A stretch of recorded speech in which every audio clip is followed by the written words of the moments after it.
whether you work for a charity and whether you don't work for a charity. If you don't work for a charity, it'll be interesting to see what governance advice charities are asked to follow, but also useful governance advice generally. So bear with me while I just find my slides and hopefully share the screen.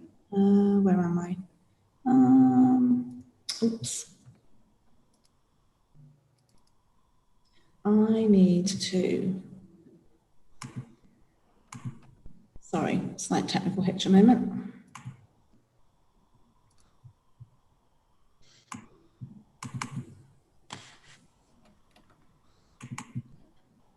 There we go. Just talking amongst yourselves a moment. There we go, right. Hopefully you can see, I'll put it on slide presentations. Can I just, Joe, can you just check how quickly my first slide transits so I know where I am? So you sure, can you all see the headline slide now? Yeah, that's great. Brilliant, okay, thank you. So why have a charity governance code? And I'll talk a little bit about how it came about and who came up with the code and where it sits, etc., as well as the detail. Just to say, obviously all my slides are in English today. They are as they are in terms of the detail on the slide. If anyone needs this afterwards in larger print or different format, then we can do that. If you actually go onto the Charity Governance Code site, you can download the governance in a whole variety of formats. And we can pick that up at the end. We will share the slides and we will share the links on how you can get to the code and all the diagnostic stuff around it at the end. So who can remember all the bad press in 2011 that Oxfam got because of their failures in safeguarding? So similarly around that time was also the big scandal over the Kids Company charity. And so I think both those things, and I think even Save the Children were in amongst the mix at the time with another safeguarding issue or an internal safeguarding issue. And so there was quite a lot of distrust from public at that stage in charities. And I'm sure that was at the heart of the code. And more recently, who would want to see their board meeting go viral across the world as an example of not the best way to actually govern a meeting, for those of you that have seen the Handsworth Parish Council meeting all across social media. If you haven't, it's extremely entertaining and I recommend it.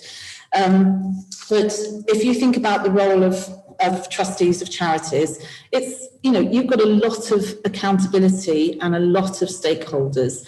So you've got all your regulatory stakeholders, so such as the Charity Commission, Companies House if you're limited by guarantee charity, the fundraising regulator if you do fundraising, obviously the taxman.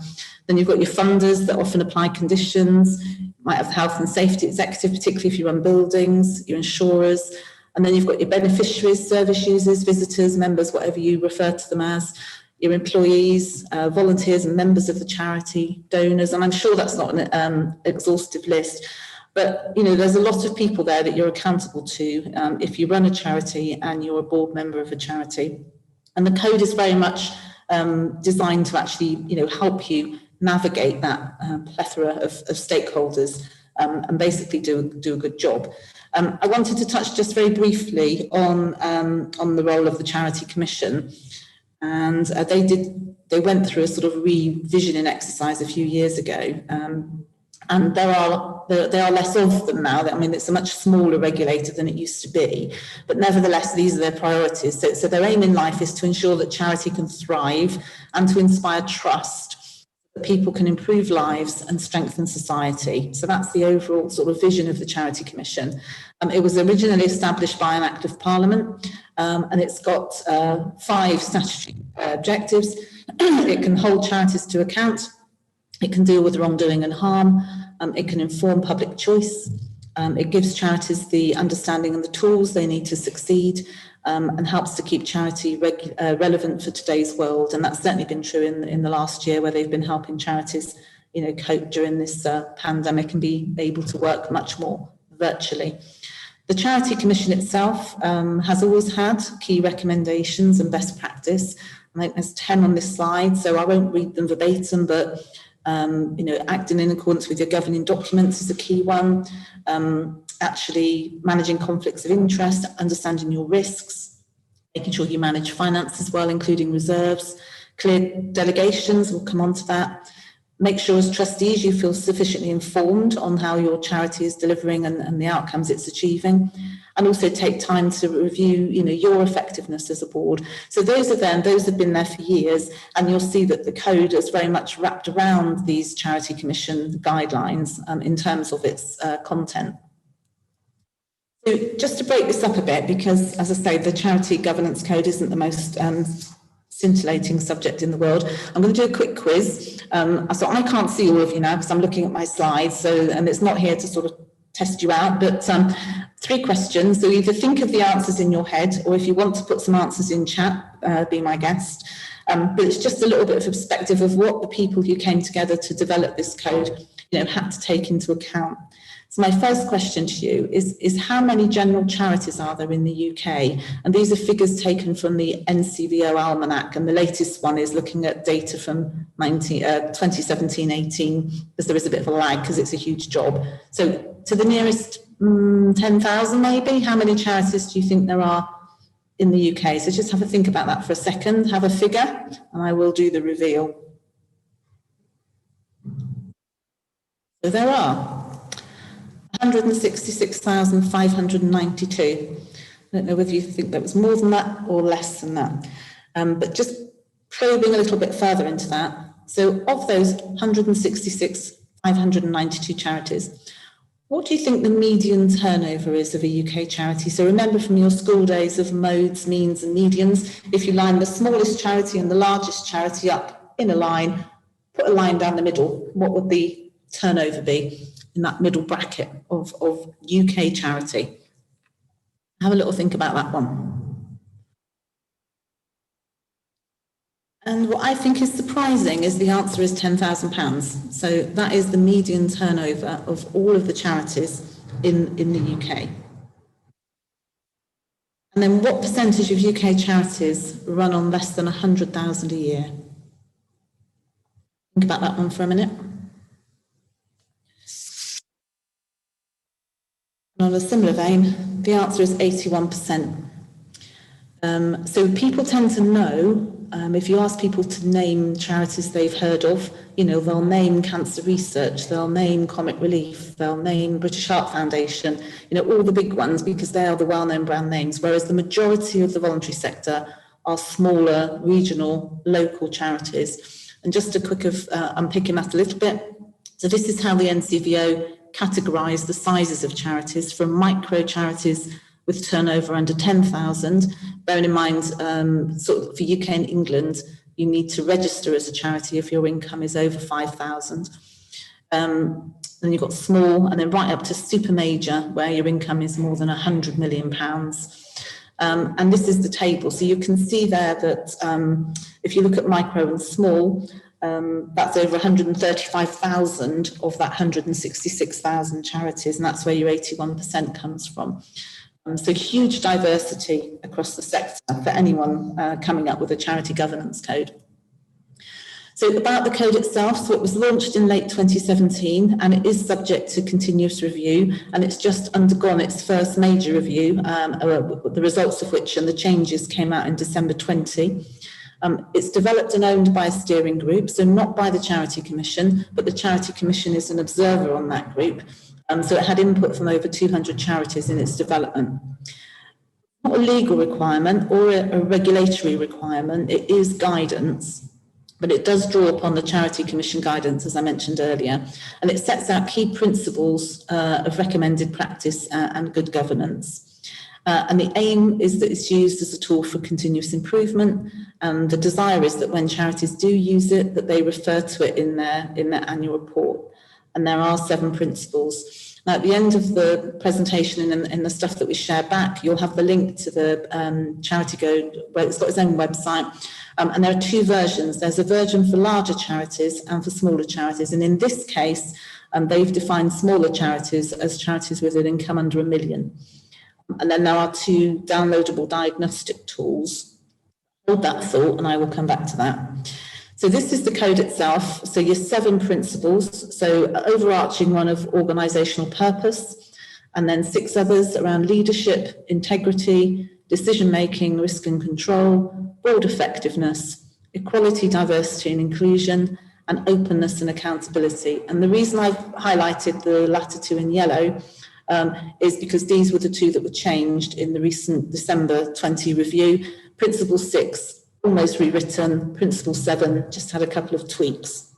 And we'll come on to look at that in a minute. So how does the code work?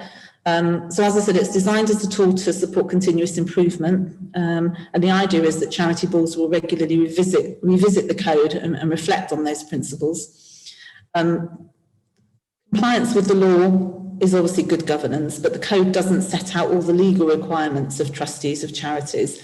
And it's kind of based on a foundation, really, that trustees would understand their basic and legal and regulatory responsibilities. In terms of what charities are encouraged to do, sorry, my phone ringing, just turn it off. The charities that adopt the code are encouraged to publish a brief statement in their annual report. There are some charities, particularly those in housing and sport, that have their own sector-specific governance codes, and those would take precedent over this charity governance code. And you just need to mention which code it is you're actually following in your annual review. It's not a legal requirement to follow the code. I keep re-emphasising that. It is guidance, but it did replace a previous document called the Hallmarks of an Effective Charity, which was one of the key sort of documents for trustees and governing boards to follow. And the 7 principles do build on the assumption that charities are already meeting that foundation. So there's no rocket science in this, but it is just a good one-stop place, really, for all things around good governance. So in terms of how your charity stacks up against the code, this is a session that you could run with your board. It's something, you know, VAS will offer to run if you want someone independently to come along and run this with your board. But it's a case of looking at the code and looking at how you deliver it or how you deliver against it. Now, the code you can download, and the website's at the top of the screen there, and I say we will share this. The diagnostic tool that is with the code on the website for the charity code looks at the code in its entirety. My personal view is that that is overwhelming unless you're a really long-standing, experienced charity with a fantastic board who's been doing this for years, knows it inside out, and it would be more of a, yes, we could do that a bit better type of exercise. But if you're using this to look at your board for the first time or to do a review of, you know, how effective your board is in the governance, I personally feel trying to do the whole code from point 1 is too much. And the reason I say that is the code itself, I mentioned the 7 principles. There are 25 outcomes, so each principle has between 2 and 4 outcomes that boards are expected to achieve. And each of those outcomes have recommended practices, which are statements. So if you try and do the whole thing, you're looking at nearly 110 statements to actually benchmark your board against. And I don't know what you will think, but I just think that's personally overwhelming. So the way we would recommend approaching it is to actually focus on those outcomes to begin with. So the diagnostic tool that we have is looking at the principle. So each principle has a statement, then has a rationale, and then it has the outcomes. And you'll see on here, this is a virtual version of, in a non-COVID world, printing these off with apologies to environmentalists, but just one, in an A3 size, blue tacking them up around the meeting where your board meeting is, giving your trustees some stickers, and getting them to go around the room, read the principles, read the outcomes, and then go back around the room, putting the green stickers on the areas where they feel that your board and your charity is really strong, and the red stickers or amber stickers on the ones where they think, actually, we're not so good on that, and we've got room for improvement. Because you can then drill down to the recommended best practices, particularly in the areas where you think as a board you're not as strong as you could be, and look at which of those recommending best practices you do or you don't and you could do to actually get stronger. So I'm not going to read out all of these principles and slides verbatim, but I do want to sort of pick out some particular things. So particularly on this first one, just from having trained this before, one of the areas that is often a struggle and comes out as a we're not very strong on that is trustees being able to explain the charity's public benefit. In some cases, it's blindingly obvious. But all charities have to demonstrate that they're delivering public benefit in order to get charity registration in the first place. And what that public benefit is actually quite important, not only in funding bids, but in everything you do.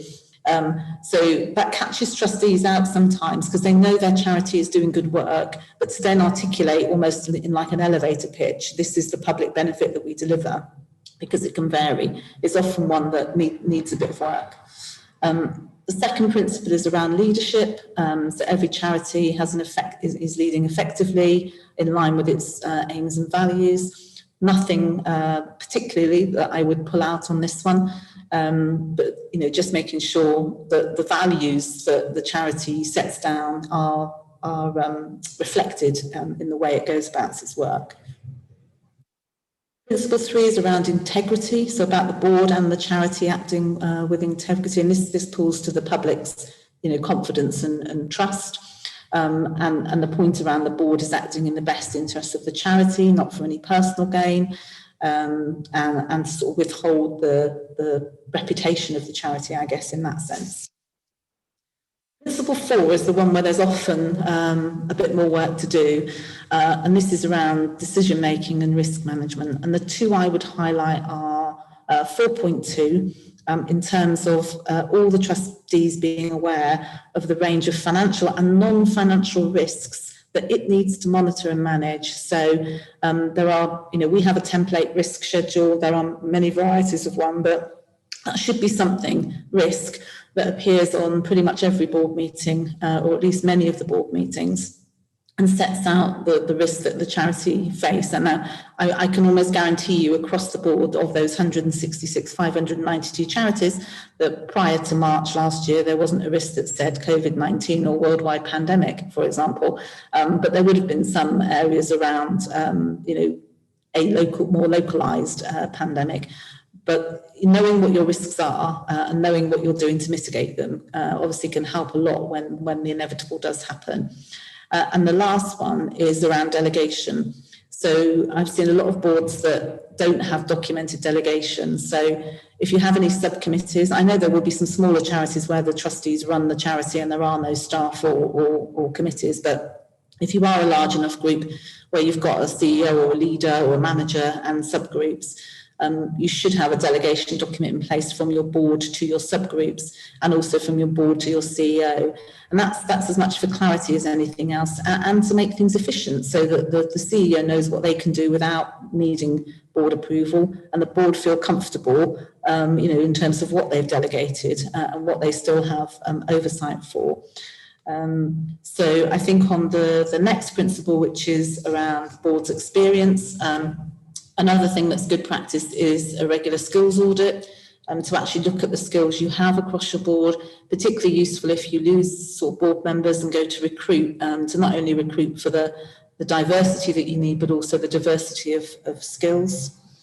And then going on to principle 6, so this is the original diversity principle 6 of the original code. So it was just called diversity. It had 2 outcomes, and it was very focused around compliance with the Equalities Act. And in the December 20 update, this is the new variety. And the reason there's so much highlight is you can see it was practically a rewrite apart from those first 2 outcomes. So it's been expanded to be equality, diversity and inclusion, going well beyond the Equalities Act. And it's focusing as well on encouraging boards to have representation from the people they serve and the communities that they serve, so that's sort of beneficiaries and the local community. So big changes on that one. Recommend you have a look at that. And then finally on 7, which was again the original openness and accountability, that originally had 2 outcomes, and was very much, if you look at the principal statement, board leads the organisation in being transparent and accountable. And the changes that were made in the update was around the charity being open in its work unless there was very good reason for it not to be. And then additional outcomes around its responsibility for building public trust and confidence in its work, and also seen to have a legitimacy in representing its beneficiaries and stakeholders. I'm sure that a lot of those were relating back to the issues I mentioned earlier. So that's my canter through the Charity Governance Code. So again, just in summary, this is the code, 7 principles in front of you here on this diagram, and useful to use, a diagnostic tool. Absolutely choose which one you want to use. But my personal experience is starting at one level and then gradually getting an improvement program that focuses on all of the detailed level is a good place to start. So what we will send you to follow is these slides, the link through to the code and the diagnostic tool, our own diagnostic tool at principal level, and then linking to that, we offer to come and run a sort of diagnostic session for boards if anyone would like that. We deliver equality, diversity and inclusion training, which is Joel's bag, and Carol provides not just funding but also governance advice. So we have got templates or policies, risk management schedules, delegation documents, if any of you should need any help with that. So